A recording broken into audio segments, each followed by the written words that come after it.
ಗುರು, reasonable price ಅಲ್ಲಿ 5 star hotel food ನ ನೀವು ನಿಮ್ಮ ಮನೇಲಿ ಟೇಸ್ಟ್ ಮಾಡಬೇಕು ಅಂದ್ರೆ ಈ ವಿಡಿಯೋ ನಿಮ್ಗೇನೆ. ಹೈ ಬ್ರದರ್, ನನ್ನ ಹಸ್ಬೆಂಡು 12 ಇಯರ್ಸ್ ಇಂದ ಸ್ಟಾರ್ ಹೋಟ್ಲಲ್ಲಿ ಶೆಫ್ ಆಗಿ ಸರ್ವ್ ಮಾಡ್ತಿದ್ರು.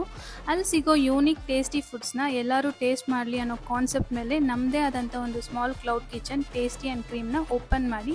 ಬ್ರದರ್, ಇದು ಒಂದು ಕ್ರಿಸ್ಪಿ ಮಿನಿ ಬೈಟ್ಸ್ ಅಂತ ವಾಟ್ಸನ್ ಕಾಂಪ್ಲೆಕ್ಸಲ್ಲಿ ಮಾಡೋದು. ಸೊ ಮಕ್ಕಳಿಗೆಲ್ಲ ತುಂಬ ಇಷ್ಟ ಆಗುತ್ತೆ. ಸೊ ಏನೇ ಮೈದಾ ಇಲ್ದಿರಾ, ಏನು ಪ್ರಿಸರ್ವೇಟಿವ್ ಫ್ರೋಸನ್ ಇಲ್ದಿರಾ, ನಾವೇ ಓನಾಗಿ ಪ್ರಿಪೇರ್ ಮಾಡೋದು. ಒಂದ್ಸತಿ ಟ್ರೈ ಮಾಡಿ ನೋಡಿ, ತುಂಬ ಚೆನ್ನಾಗಿ. ಬರ್ಡೇಸ್ಗೆ, ಗೆಟ್ ಟುಗೆದರ್ಸ್ಗೆ, ಫ್ಯಾಮಿಲಿ ಪಾರ್ಟೀಸ್ಗೆ ಯಾವುದೇ ಆಗಲಿ ಆರ್ಡರ್ ತೊಗೊಳೋದಕ್ಕೆ ನಾವು ರೆಡಿ. ಬ್ರೋ, ಇವತ್ತು ಒಂದು ಬರ್ಡೇ ಪಾರ್ಟಿಗೆ 150 ಬರ್ಗರ್ಸ್ ಆರ್ಡರ್ ಬಂತು. ಬೇಸ್ಡ್ ಆನ್ ಆರ್ಡರ್ಸ್ ಮೇಲೆ ಬನ್ಸ್ ಅಂಡ್ ಕಟ್ಲೆಟ್ಸ್ ಫ್ರೆಶ್ ಆಗಿ ರೆಡಿ ಮಾಡಿಕೊಂಡು ಸೊ ಆರ್ಡರ್ ಫಿನಿಶ್ ಮಾಡ್ತಾ ಇದ್ದೀರಿ. ನಾವು ಮಿನಿಮಮ್ 10 ಆರ್ಡರ್ಸಿಂದ ಅಪ್ ಟು 500 ಆರ್ಡರ್ಸ್ ತನಕ ತೊಗೊತೀವಿ. ಡಿಸ್ಕ್ರಿಪ್ಷನ್ನಲ್ಲಿ ನಮ್ಮ ವೆಬ್ಸೈಟ್ ಲಿಂಕ್ ಕೊಟ್ಟಿದ್ದೀವಿ. ಲಿಂಕ್ ಕ್ಲಿಕ್ ಮಾಡಿ ಕಸ್ಟಮೈಡ್ ಆರ್ಡರ್ನ ಪ್ಲೇಸ್. ಲಾಸ್ಟ್ 3 ಇಯರ್ಸಿಂದ ಸಕ್ಸಸ್ಫುಲ್ ಆಗಿ ರನ್ ಮಾಡ್ತಿದ್ದೀರಿ. Out of 3